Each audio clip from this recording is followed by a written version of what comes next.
नमस्कार प्रिय साथियों, मैं हूं सुरेश श्रिवाली। अवेकनिंग मंत्रा में आप सभी का बहुत बहुत स्वागत है।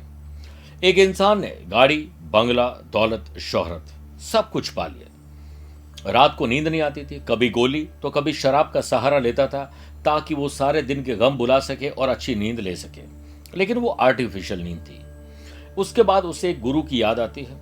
वो एक पहाड़ी पर बैठे हुए गुरु के पास जाते हैं और कहते हैं कि भगवान, मुझे सब कुछ प्राप्त हो चुका है सिवाय संतोष, सुख के और शांति के। गुरु कहते हैं कि कल सुबह मेरे नीचे वाली कुटिया पर आकर मिलना, मैं तुम्हें सफलता का राज बताऊंगा। ठीक समय पर वो व्यापारी पहुंच गया और गुरु भी सुबह इंतजार ही कर रहे थे।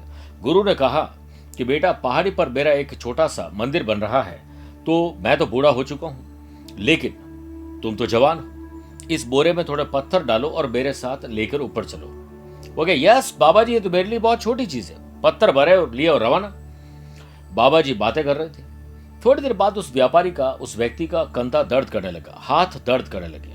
उसे बाबा जी से कहा, बाबा जी तो बहुत भारी है, पहाड़ी तो अभी बहुत ऊपर है। बाबा जी ने कहा, एक काम कर, 2-3 बड़े पत्थर निकाल के फेंक दे। उसे फेंक दिए। कहा, बाहर हल्का हुआ? हाँ बाहर हल्का। अब कैसा लग रहा है? अच्छा लग रहा है। आगे बढ़े। थोड़ी देर बाद और दर्द करने लगा, कुछ पत्थर निकाले। थोड़ी देर बाद और पत्थर निकाले। ऐसे करते करते जब टीले पर पहुंचे तो एक भी पत्थर नहीं था। फिर बाबा जी ने कहा, एक बात बता, जब तू शुरू हुआ तब तेरे पास दर्द था और आज तेरे पास दर्द है क्या? उसने कहा, नहीं बाबा जी, अब मेरे पास दर्द नहीं। अब हल्का महसूस कर रहा है, सुखी महसूस कर रहा है, संतुष्ट महसूस कर रहा है, या नीचे कर रहा था? कि बाबा जी मैं यहां पर कर रहा हूं। इसीलिए उन्होंने कहा, यही सफलता, शांति, सुख, संतुष्टि का राज है कि जिंदगी में जो जबरदस्ती के पत्थर आप ढो रहे हैं उसको निकालकर बाहर फेंक दीजिए। जैसे आपके पास प्रॉपर ऑक्सीजन है और आप अपने घर पे परिवार के साथ सुखी हैं, कोरोना नहीं है, तो आप दूसरों के दुख से दुखी मत होइए। अगर कुछ कर सकते हैं तो प्रयास करिए दूसरों के सफलता के लिए, दूसरों को निकालने के लिए। अगर आप प्रयास नहीं कर सकते हैं तो उनकी बात करना बंद कर दीजिए। कर सकते हैं तो प्रार्थना करिए, अदरवाइज दूसरों के दुख में आप दुबले होते चले जाएंगे और आपके घर में बीमारी आ जाएगी। इसलिए परिवार को जो दूसरी नेगेटिव खबरें हैं उनको दूर फेंकना चाहिए। उसका क्या होगा? मैं चली गई ऊपर तो भगवान मेरे बच्चों का क्या होगा? मेरे पति चले गए, पति कहते हैं पत्नी चली गई तो क्या होगा? किसी के जाने से आज तक कुछ हुआ है कि बड़े से बड़े धन्ना सेठ चले गए हैं, बड़े से बड़े राजपाट चले गए, बड़े से बड़े साम्राज्य चले गए, कुछ काम रुका है क्या?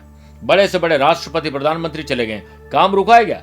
राष्ट्रीय शोक होता है 5-7 दिन का, कुछ भी फर्क नहीं पड़ता है। इसके आपके जाने और न जाने से कोई फर्क नहीं पड़ेगा। 2-4 दिन लोग रोएंगे। और यहाँ तक तो शमशान घाट में जब जाते हैं तो वहां पर भी लोग गुटखा खाना शुरू कर देते 2 घंटे बाद ही। इवन बेटा अपने बाप की अर्थी को देखकर थोड़ी देर आंसू बहाता है, फिर वो भी नॉर्मल हो जाता है। तो आप किस गम में लगे हैं? इसलिए आज ही उन पत्थरों को फेंकिए जो जबरदस्ती के डो रहे हैं। हल्कापन महसूस होगा और आप सुखी हो जाएंगे। आज के लिए इतना ही। प्यार भरा नमस्कार और बहुत बहुत आशीर्वाद।